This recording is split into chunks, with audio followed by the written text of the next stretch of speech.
Have you heard of the kumite? Did you say kumite? Uh-huh, the kumite. Like, when I first got my house, I would rent out my rooms to roommates, and I always preferred men over women as far as roommates go.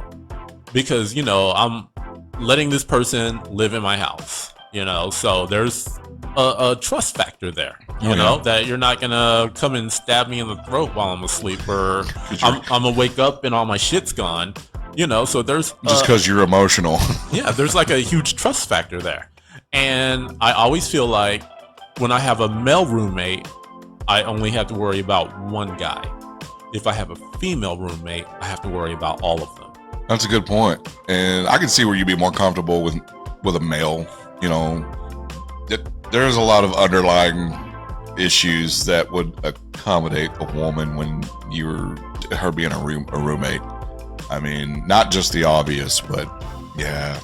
Yeah, you know, I never even thought about it like from the sense of, you know, anything of a sexual nature. I always thought of it like, okay, she probably has a boyfriend, she probably has male friends. There's probably a lot of guys in her world that I know nothing about, and I don't know if they're decent guys or if they're freaking evil or what's going on with it. And I know enough women to know that women aren't always the best judges of character. When they come knocking on your door, yes, I'm here for the gangbang. You're like, what's going on? 7 people lined up at the front door. Yeah. I don't, and it takes a certain kind of trust though to open up your home to basically what is it? Anybody. Yeah, a complete stranger. I mean, how was your process of, you know, checking these people out? I mean, did you just sit down and have a conversation with them and like weed out the bad ones? Yeah, I interviewed people. At the time, I was doing background checks, like I could get into their criminal background. Oh my God, I have one person that came up with like 9 felonies. Like he had armed robbery.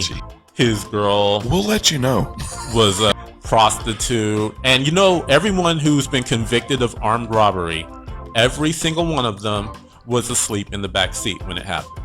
Of course. Yeah. You know. Hey, that was their out. Yeah, I was convicted, but I didn't actually do anything. I was asleep in the car, and all of this stuff happened. I woke up. I was like, "What the hell? Did y'all just rob this bank?" But I've done my time. I've done my 10 years, and I found God, and I'm a different person. Yeah. You know? What a weird time to take a nap.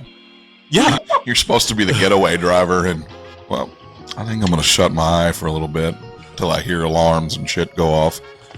And you know what? That I found God thing, that's what happened. Like, they came in, they were like, they were a little too religious. I think that's a cop-out at the last minute before you die. You're like, oh, you know, that's basically just trying to punch your way in.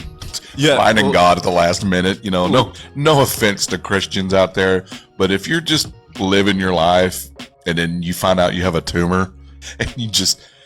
Well, this is a good time to find Jesus. I need to get in. So, well, that's the way to live life, though. That's the way to live life. You do all of your fucking up. If you're gonna be forgiven, then you knew there's a get out of jail free card stashed away in your back pocket. You're like, then you just do your thing until your life's just about over. And it's the same thing with marriage. You know what? You want to be married for life? Wait until you're just about to die to get married. That's how it works. Alright, that's a wrap for this edition of the Kumite. If you enjoyed this content, please show some love. Don't forget to like and subscribe, and I will see you next time.